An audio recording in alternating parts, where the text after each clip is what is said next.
കുട്ടികളോട്, വിദ്യാർത്ഥിനികളോട് എല്ലാവരോടും തന്നെ ഒരു കൊച്ചു കഥ പറയുകയാണ്. കഥ ഇങ്ങനെയാണ്. കാട്ടിലെ ഏറ്റവും വലിയ രാജാവാണല്ലോ സിംഹം. സിംഹം ഒരു ആമയെ പിടിച്ചു. ആമയെ പിടിച്ച് കഴിക്കാൻ തയ്യാറായപ്പോൾ ആമയോട് പറഞ്ഞു, നിന്റെ അവസാനത്തെ ആഗ്രഹം എന്താണ്? ആമ പറഞ്ഞു, നിങ്ങളെല്ലാം ഒരുപക്ഷെ സോഷ്യൽ മീഡിയയിലൊക്കെ കേട്ട് കാണുമായിരിക്കും. ആമ പറഞ്ഞു, എനിക്ക് 10 മിനിറ്റ് തരണമെന്ന് പറഞ്ഞു. അപ്പം കാട്ടിലെ രാജാവായ സിംഹം 10 മിനിറ്റ് കൊണ്ട് നീ എന്ത് ചെയ്യാനാണ്? ഇല്ല, എനിക്ക് 10 മിനിറ്റ് തരണം എന്ന് പറഞ്ഞു.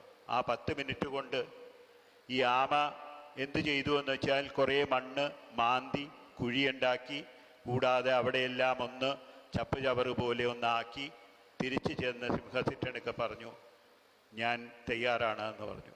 അപ്പോൾ ഈ 10 മിനിറ്റ് കൊണ്ട് ആമ കാണിച്ചത് അവിടെ എന്താണെന്ന് സിംഹത്തിന് മനസ്സിലായില്ല.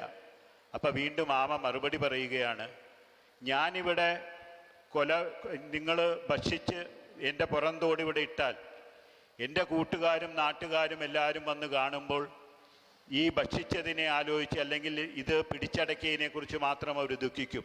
പോരാ, ഞാൻ ഇതിനു വേണ്ടി ഫൈറ്റ് ചെയ്തു, ഞാൻ എൻ്റെ ജീവൻ സംരക്ഷിക്കാൻ വേണ്ടി, എൻ്റെ നിലനിൽപ്പിന് വേണ്ടി ഞാൻ യുദ്ധം ചെയ്തു എന്നുള്ളതിൻ്റെ തെളിവാണ് ഈ 10 മിനിറ്റ് കൊണ്ട് ആമ കാണിച്ചത്. നിങ്ങൾ ഓരോ വിദ്യാർത്ഥിനികളും ജീവിതം ആകുന്ന ഈ വലിയ സഞ്ചാരത്തിൽ ഒരിക്കലും ഒരു വെല്ലുവിളികൾക്കും കീഴടങ്ങരുത്. പ്രത്യേകിച്ച് വളരെ വ്യത്യസ്തമായ സഞ്ചാരത്തിലാണ് നമ്മുടെ സമൂഹം. അതെല്ലാം നിങ്ങൾക്ക് എല്ലാവർക്കും അറിയാം. ഡ്രഗ്സിൻ്റെ, ലഹരിയുടെ, അങ്ങനെ ഒത്തിരി രീതിയിൽ സഞ്ചരിച്ചു കൊണ്ടിരിക്കുന്ന ഈ സന്ദർഭത്തിൽ ഒരു പ്രലോഭനങ്ങൾക്കും വഴിപ്പെടാതെ നിങ്ങൾ തിരിച്ച് നിങ്ങളുടെ ജീവൻ നിലനിർത്താൻ, നിങ്ങളുടെ സ്വഭാവം നിലനിർത്താൻ, നിങ്ങളിൽ പ്രതീക്ഷ അർപ്പിച്ച അച്ഛനമ്മമാരോടുള്ള വാഗ്ദാനം നിലനിർത്താൻ നിങ്ങൾ സ്വയം നല്ല കുട്ടികളാകാനുള്ള പ്രതിജ്ഞയായിരിക്കണം ഇന്നത്തെ ജീവിതത്തിൽ, ഇന്നത്തെ ദിവസം എടുക്കേണ്ടത്. ആ പ്രതിജ്ഞ ഈ ആമ കാണിച്ചതുപോലെ നമ്മുടെ ജീവിതം തീർച്ചയായിട്ടും കീഴ്പ്പെടുത്താനുള്ളതല്ല.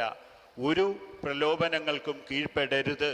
നിങ്ങളുടെ ജീവിതം, കൊച്ചു ജീവിതം എന്ന് പറയാം, നിങ്ങളുടെ ജീവിതം മോൾഡ് ചെയ്യണേ ഉള്ളൂ. നിങ്ങൾ രൂപപ്പെടുത്തിയെടുക്കുന്ന സാഹചര്യമാണിത്. അപ്പോൾ ഒരു കാരണവശാലും ഒരു പ്രലോഭനങ്ങൾക്കും നിങ്ങൾ കീഴ്പ്പെടരുത്.